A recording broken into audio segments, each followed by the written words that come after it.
So hello everyone, today we are going to discuss about the dark reaction. Okay, photosynthesis दो phases में होता है, dark reaction and light reaction. Light reaction हम already discuss कर चुके हैं, अगर आपने वो नहीं देखा है so the link will be given in the description.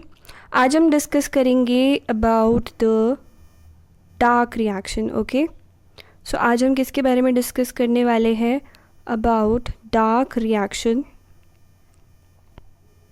जिसको हम C3 साइकिल भी बोलते हैं या फिर कैल्विन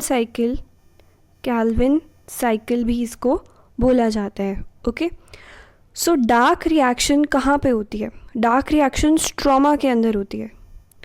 ये क्लोरोप्लास्ट का स्ट्रक्चर हम बना लेते हैं. This is the outer membrane, this is the inner membrane. ठीक है, और यहाँ पे क्या प्रेजेंट होते हैं? थैलेकोइड्स प्रेजेंट होते हैं. These are the thylakoids which are connected by stroma lamella. ये जो fluid होता है, this fluid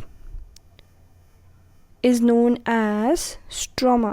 इसको क्या बोलते हैं? stroma बोलते हैं, right? This is known as stroma.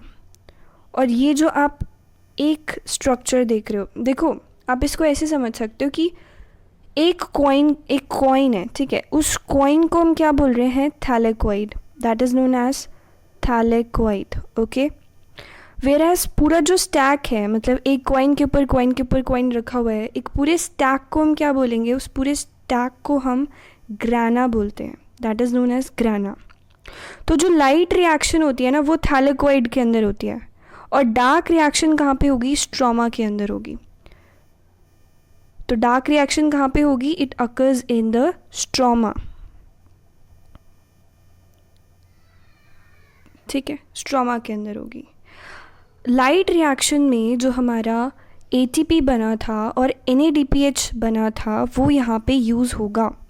ठीक है, अगर आपने लाइट रिएक्शन नहीं देखी है तो एक बार ही जाके उसको देख लेना. वहाँ पे जो हमारा एंड प्रोडक्ट बने थे ATP एंड NADPH, जो वहाँ पे बना था लाइट रिएक्शन में, वो डार्क रिएक्शन में अब यहाँ पे यूज़ होगा. ठीक है, वो यहाँ पे डार्क रिएक्शन में यूज़ होगा. डार्क रिएक्शन में बेसिकली हम करेंगे क्या? डार्क रिएक्शन में हमारा मेन काम ये है कि CO2 से हमें क्या बनानी है? हमें ग्लूकोज बनानी है. CO2 से एंड में हमें ग्लूकोज बनानी होती है डार्क रिएक्शन में. ग्लूकोज के अंदर कितना फॉर्मूला होता है? क्या ग्लूकोज का? C6H12O6. तो हमें 6 कार्बन का कंपाउंड बनाना होता है ग्लूकोज. ठीक है, देखो डार्क रिएक्शन में बहुत सारे एंजाइम्स यूज़ होते हैं. It uses a lot of enzymes. So अगर टेम्परेचर ज़्यादा होता है तो वो डैमेज भी हो सकता है. So it is a very sensitive to temperature.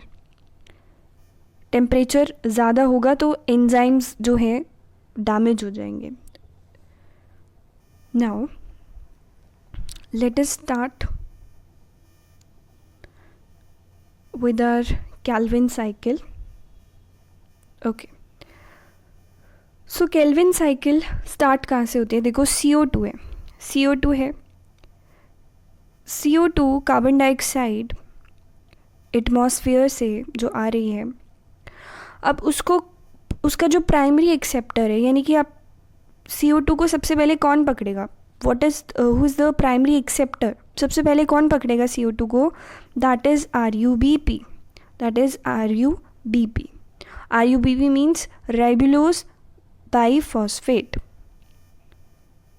So RUBP stands for ribulose 1,5-bisphosphate.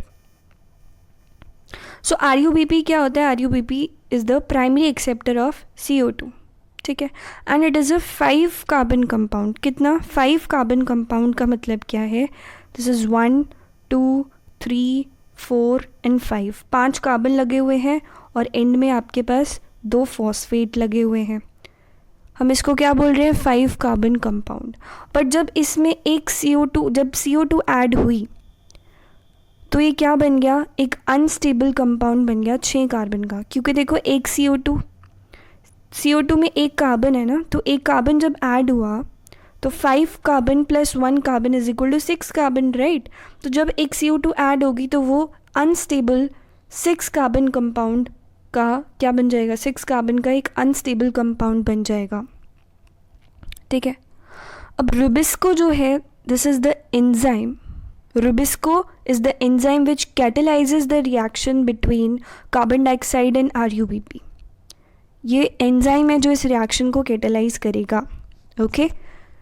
सो अब हमारे पास क्या बन गया है, 6 कार्बन का unstable compound. 6 carbon means 1 2 3 4 5 6 carbon, यहाँ पे 2 फॉस्फेट लगे हुए हैं। तो ये जो हमारा 6 कार्बन का कंपाउंड है वो क्या है, अनस्टेबल है, अनस्टेबल है, राइट। अब हमें क्या करना पड़ेगा, उसको स्टेबल करना पड़ेगा, ठीक है।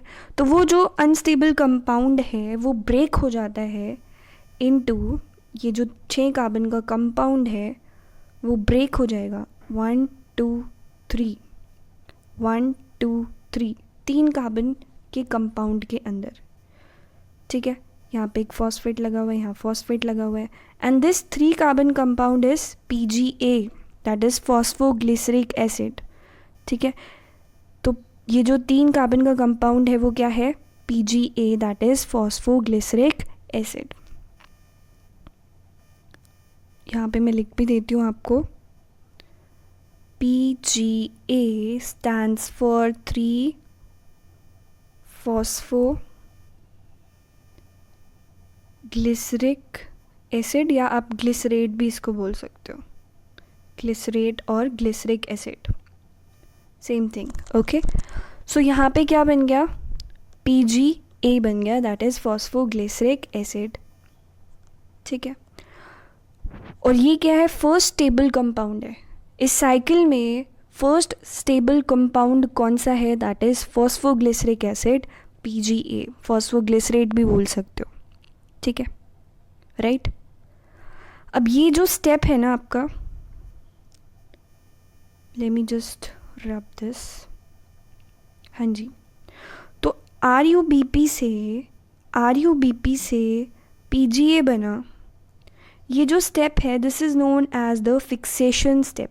ये कौन सा फेज है, दिस इज़ द फिक्सेशन हो रही है ना of CO2, fixation of CO2, ठीक है। इस स्टेप को हम क्या बोलेंगे, फिक्सेशन स्टेप। अब क्या होता है, now this PGA phosphoglyceric acid gets converted into 1,3 diphosphoglyceric acid और डाईफॉस्फोग्लिसरेट, ठीक है। फॉस्फोग्लिसरिक एसिड बोलो या ग्लिसरेट बोलो, सेम चीज़ है, ठीक है। और जब ये चेंज हो रहा है, कन्वर्ट हो रहा है, तो यहाँ पे आपकी 2 ATP यूज़ हो जाती हैं, 2 ATP यूज़ हो जाती हैं and 2 ADP are released, okay. 2 adenosine triphosphate आपका यहाँ पे यूज़ हो गया। अब ये जो 1,3 डाईफॉस्फोग्लिसरिक एसिड है, now this changes into PGAL। PGAL stands for phosphoglyceraldehyde. वो देखो PGA का मतलब था फॉस्फोग्लिसरेट, ठीक है, या phosphoglyceric acid. PGAL stands for phosphoglyceraldehyde, ठीक है। सो अब ये जो हमारा 1,3 डाईफॉस्फोग्लिसरेट था वो किस में कन्वर्ट हो गया, PGAL, दैट इज फॉस्फोग्लिसरल्डिहाइड में चेंज हो गया, which is interconvertible to DHAP। DHAP क्या है, DHAP stands for dihydroxy acetone phosphate, ठीक है। एंड ये दोनों क्या है, 3 कार्बन कंपाउंड है, और इस स्टेप में हमारी 2 NADPH यूज़ हो जाता है, ठीक है, 2 NADPH is used, okay. Now ये जो हमारा PGAL है that converts into fructose 1,6 diphosphate, किस में चेंज हो जाएगा, फ्रक्टोज 1,6 डाईफॉस्फेट के अंदर। अब ये किस में चेंज होगा फर्दर, फ्रक्टोज 6 फॉस्फेट में, and then into glucose 6 phosphate, और फिर जो ग्लूकोज 6 फॉस्फेट है वो ग्लूकोज में कन्वर्ट हो जाता है, right, which is a 6 carbon compound. अब क्या होता है हमारा जो PGAL है, PGAL which is a 3 carbon So erythrose, which is a 4-carbon compound, further gets converted into seduheptulose, which is a 7-carbon compound. ठीक है, उससे क्या बनेगा? RUMP. RUMP stands for ribulose monophosphate. That stands for ribulose monophosphate. ठीक है, which is a 5-carbon compound. अब उससे क्या बनेगा? वापस से RUBP बनेगा, राइबुलोज बाइफॉस्फेट.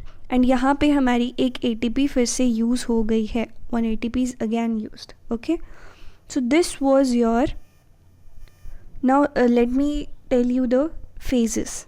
ठीक है, ओके. तो हमारा RUBP से PGA जब बना, राइबुलोज बाइफॉस्फेट से हमारा फॉस्फोग्लिसरिक एसिड बना, उस फेज़ को हम फिक्सेशन बोल रहे हैं या कार्बोजाइलेशन बोलते हैं.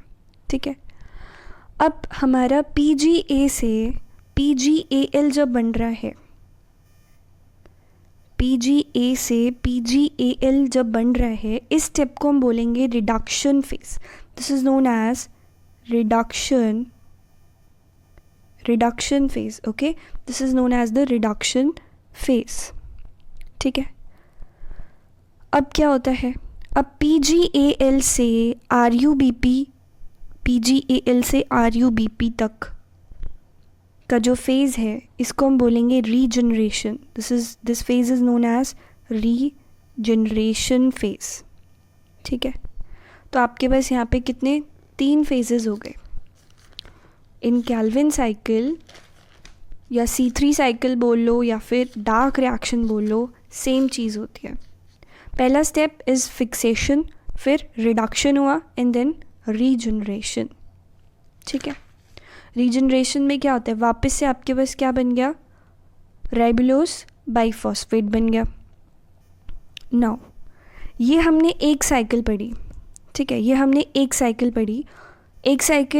पढ़ी. अब हम क्या करेंगे? इसको 6 टाइम वापस से ये घूमेगी, तब जाके हमारे पास एक ग्लूकोज का मॉलिक्यूल बनता है. कैसे? देखो, जस्ट अ मिनट. देखो, CO2 है, यहाँ पे CO2 है. CO2 से एंड में हमारे पास क्या बनता है? ग्लूकोज बनता है. ठीक है, ग्लूकोज का फॉर्मूला क्या होता है? C6H12O6. अब इसमें देखो कितने कार्बन है? 6 कार्बन है. CO2 जो हमने ऊपर यूज़ करी, वो केवल एक CO2 यूज़ करी, तो हमें ये साइकिल 6 बारी घुमानी पड़ेगी. यानी कि हमें मल्टीप्लाई बाय 6 करना पड़ेगा. हमें 6 CO2 चाहिए to make 1 molecule of glucose. ठीक है, तो इसका एनर्जी बैलेंस अब हम देखेंगे, केल्विन साइकिल का एनर्जी बैलेंस. ओके, तो आपको हर चीज़ को क्या करना पड़ेगा? 6 टाइम मल्टीप्लाई करना पड़ेगा. चलो, now let's see the energy balance. तो हमें कितना चाहिए? 6 CO2 चाहिए. ये आपको समझ आ गया. पहले मैं 1 का बता देती हूँ. जब हम एक साइकिल का कर लेंगे, उसके बाद हमें दोनों साइकिल का समझ आ जाएगा. सो जब हम एक CO2 लेके चल रहे थे, तो हमारी कितनी ATP यूज़ हो रही थी वो देख लेते हैं. कितनी यूज़ हो रही थी यहाँ पे ATP? ये देखो, 2 यहाँ पे यूज़ हो गई और 1 यहाँ पे यूज़ हो रही है ATP. टोटल कितनी? 3 ATP हमारी यहाँ पे यूज़ हो रही है और 2 NADPH यूज़ हो रहा है. तो अब हम यहाँ पे लिख लेते हैं कि एक साइकिल में हमारा CO2 एक कितनी ATP कितनी 3 यूज़ हो रही है ATP, और 2 हमारे पास NADPH के मॉलिक्यूल यूज़ हो रहे हैं. अब आप क्या करोगे? हमें इसको 6 टाइम्स मल्टीप्लाई करना है एक ग्लूकोज का मॉलिक्यूल बनाने के लिए. तो इसको मल्टीप्लाई बाय हम 6 कर देंगे. Means 6 CO2, 3 into 6 is 18 ATP, 2 into 6 is 12 NADPH. Okay, so Calvin cycle में आपको कितनी CO2 यूज़ होंगी? 6 मॉलिक्यूल्स ऑफ CO2 एक ग्लूकोज का मॉलिक्यूल बनाने के लिए. 6 CO2 यूज़ हो रही है और 18 ATP यूज़ हो रही है और 12 NADPH यूज़ हो रहा है. तो अगर हम इसकी रिएक्शन लिखना चाहें तो आप ऐसे लिख सकते हो 6CO2 plus 18 ATP plus 12 NADPH से आपको क्या रिज़ल्ट मिल रहा है, C6H12O6, that is your glucose, एक मॉलिक्यूल ग्लूकोज का मिल रहा है, प्लस में 18 ADP। देखो जितना ATP से हमारा ADP निकला था ना, कन्वर्ट हुआ था, प्लस 12 क्या निकलेंगे, NADP, प्लस में water, 6 molecules of water, plus 6 molecules of water.